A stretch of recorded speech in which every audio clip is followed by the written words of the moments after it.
So if I'm receiving God's love, what impact might that have on my other half? What's likely to happen for them under those circumstances? Well, isn't the design of the soul like this? So let's rub that out. That's the untrue design. So this is God, not assuming God. That God's a long way away initially, right? So here's us.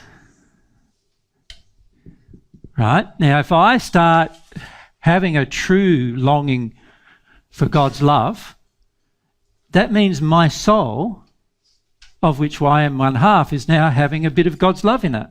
Does it not? That's pretty cool.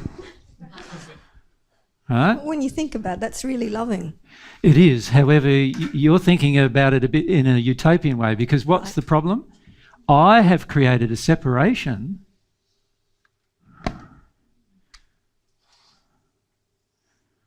between the two halves. So when this now half starts feeling God's love, what happens?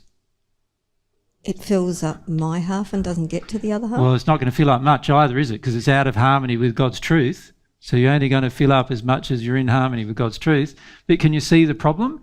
If you're not connecting with the other half, you're not going to receive much love for a start, because you're out of harmony with God's truth about soulmates. You're out of harmony with God's truth about the intergender relationships. You've probably got quite a lot of these addictions going on, right, in that place. But the other problem you have is that you're going to be limited in the amount of love you can receive. And this is what is one of the primary limitations for many of you. You're so blocked to the other half of yourself that God's saying, well, hang on a sec, you're in condemnation of the other half of yourself. How can you receive more love from me? You can't while you're in that state, because you're out of harmony with truth in that state.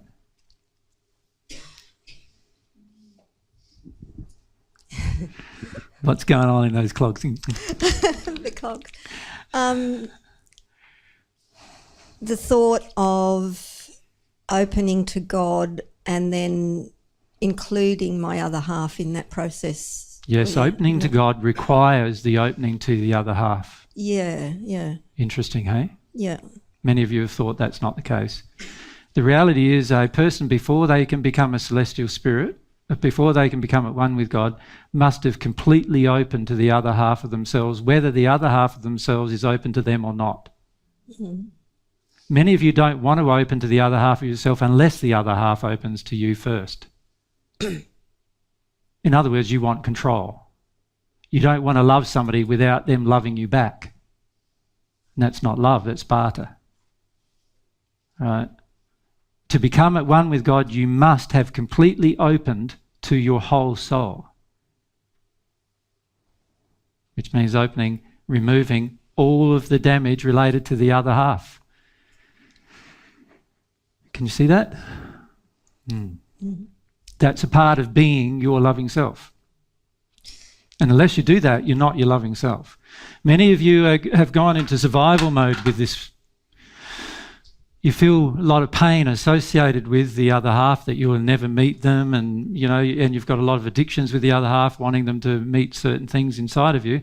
And so you've created this barrier, and then you're wondering why you can't receive God's love. And all you're going to receive love from there is not God. It won't be God. It'll be women spirits so if you think you're being loved from God in that state, no, it's women spirits. In this case, if you're a woman doing that, it'll be women spirits who approve of your actions. If you're a man doing that, it's probably men spirits approving of your actions. And that's all you're really feeling. But God doesn't approve of that action. Because God wants you to be your real self that He created. And your real self is both of you together, one. It's an interesting way to start living your day, that you're to become more cognizant of the fact that you're a half. And yeah, I remember one of the very few times that I got some messages from my spirit friends about my own progress was one time when they told me that I was still blocking my other half. And it was way, way back. It was 2006 or 7, so 10, 11 years ago. They told me that. I was blocking the other half because I was refusing to feel my grief associated with the loss of the other half. And that was blocking my other half, and that was also blocking my connection with God. So I need to open up to that emotionally. Lots of grief started coming up when I opened up to that emotionally.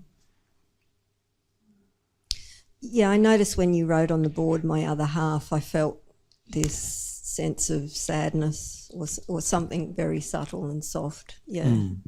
Most of us feel extreme amounts of anger, fear and sadness when it comes to the other half. So just open up and allow all of that. Allow all that.